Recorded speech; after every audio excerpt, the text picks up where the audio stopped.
Tuan-tuan dan puan-puan yang saya hormati sekalian, walaupun seluruh dunia sedang menghadapi apa yang dipanggil sebagai pandemik COVID-19, tapi alhamdulillah kita masih diberikan kesempatan, kesihatan dan kita dapat hadir secara fizikal pada hari ini, walaupun ada yang bekerja dari rumah.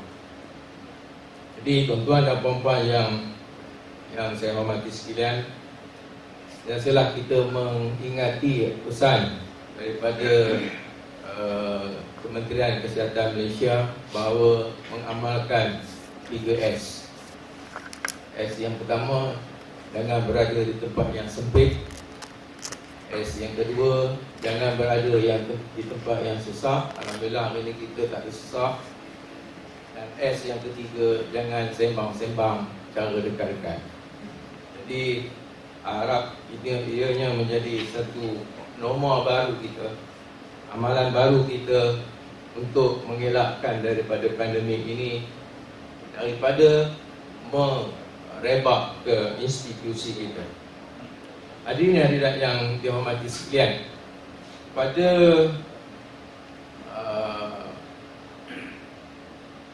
PKP yang kedua, bila nak masuk PKP yang ketiga, Yang Berhormat Tan Sri Muhyiddin Yassin mengumumkan bahawa dia menyatakan bahawa kita kena beranjak kepada satu norma baru, iaitu di mana sebelum ini kebiasaan-kebiasaan kita yang ada, kita kena berubah. Jadi mau tak mau, norma-norma baru yang sedang kita adaptasi ini bukan sahaja menjadi satu perkara asing, tapi kian menjadi budaya yang kita adaptasi dalam kehidupan kita dari hari ke hari.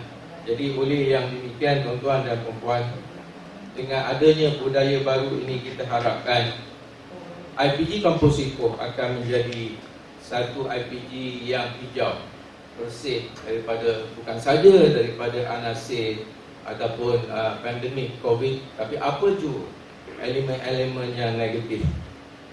Jadi tuan-tuan dan puan-puan,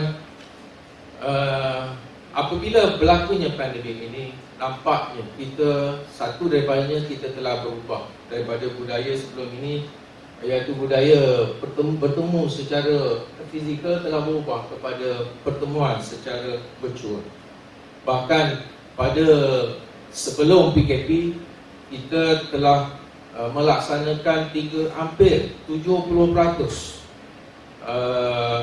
proses pengkuliahan kita ataupun penyampaian PDP kita kepada para pelajar. Tinggal hanya lagi 30%.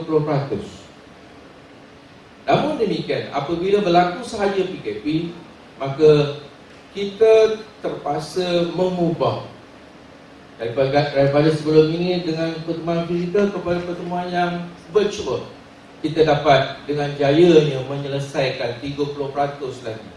Ini menurut kajian yang dibuat oleh Jabatan Kecemerlangan Akademik, bahawa boleh dikatakan hampir 100% para pelajar, para pensyarah dapat hadir dalam kuliah secara virtual. Maka kita dapat lihat bahawa kita telah dapat mula membudayakan walaupun secara terpaksa, iaitu kuliah secara dalam talian. Jadi tahniah kepada seluruh warga IPG, pensyarah dan juga para pelajarnya.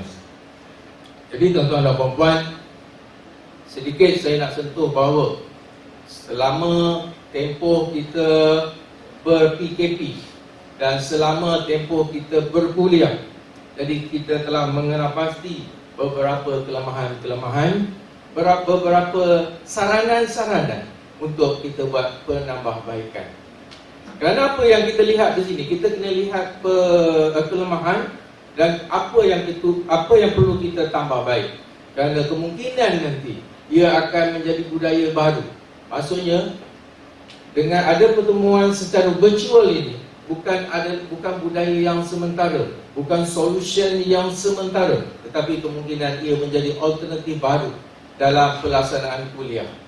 Jadi kalau kita lihat pada sebelum ini, semasa PKP, kita telah melaksanakan kuliah secara online. Apa yang saya dapat perhatikan, ada 4 perkara yang perlu kita lihat, perlu kita nilai. Iaitu yang pertama, dari segi infrastruktur kita. Dari segi infrastruktur kita, sama ada infrastruktur kita dapat mengatasi masalah yang kita hadapi, iaitu kuliah secara online.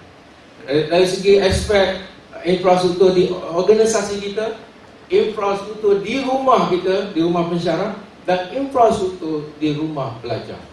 Jadi di sini ada masalah, kerana kita lihat ada masalah-masalah yang ditimbulkan di dalam kalangan pensyarah dan juga pelajar. Itu satu. Yang kedua, kita lihat juga sumber manusia, pensyarah itu sendiri dan juga pelajar itu sendiri. Kerana kita lihat di situ ada dalam kalangan para pensyarah, bila dihadapkan dengan PKP, baru kita terkial-kial untuk mencari kemahiran-kemahiran yang untuk kita gunakan, untuk kita berinteraksi dengan para pelajar, sama ada secara segera maupun tak segera. Jadi kemahiran-kemahiran itu dengan secara terpaksa, kita terpaksa mempelajari. Namun demikian, apa yang dilihat di sini ialah kita hanya menukar platform saja. Maksud saya menukarkan platform, sebelum ini pertemuan kita secara fizikal, tapi kita tukar saja ke dalam bentuk virtual.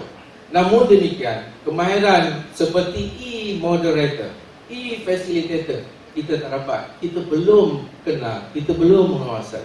Apa contohnya? Salah satu contoh.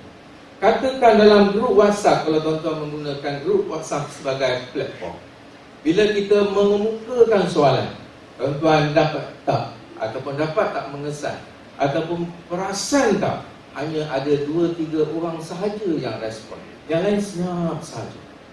Tetapi bagaimanakah kita sebagai pensyarah, sebagai e-moderator, untuk memakinkan perbincangan tersebut? Jadi itu salah satu kemahiran yang kita kena kuasai. Itu perkara yang kedua. Perkara yang ketiga ialah masalah yang berkaitan dengan kita sendiri, yang kekurangan dari aspek peranti itu, device itu, handphone kita, LCD kita, komputer, laptop kita yang ada di rumah kita. Kadang-kadang kita tak dapat, kita ada, tetapi tidak mencukupi untuk menjadikan sesi pembelajaran dari rumah itu betul-betul berkesan. Bukan saja di kalangan para pensyarah, tapi juga dalam kalangan para pelajar. Kadang-kadang terpaksa meminjam, kadang-kadang terpaksa menggunakan 2 laptop dan sebagainya. Jadi kekurangan-kekurangan ini sebenarnya memang kita tak jangka, kerana kita tak menjangkakan PKP akan berlaku. Jadi aspek yang keempat ialah berkaitan dengan pengurusan. Kemahiran kita nak mengurus masa, kemahiran kita nak menguruskan maklumat, kemahiran kita nak menguruskan peralatan dan sebagainya. Ini perlu kita ambil maklum supaya kita dapat meningkatkan keberkesanannya dan juga tindakannya pada masa akan datang. Jadi oleh yang demikian, tuan-tuan dan puan-puan yang saya hormati sekalian, apabila budaya ini bakal menjadi budaya baru, bukan budaya sementara, maka kita kena fikirkan bagaimana kita nak mengupgradekan, bagaimana kita nak mengatasi, bagaimana kita nak overcome masalah-masalah yang disebutkan tadi, supaya IPG ini menjadi IPG yang buka, IPG yang ajar, tangkas menghadapi apa jua perubahan. Kita mahu IPG ini bukan IPG yang apabila berlaku sesuatu kita terkial-kial, kita tergapai-gapai mencari solution, tetapi kita tangkas menghadapi semua ataupun menghadapi apa jua cabaran.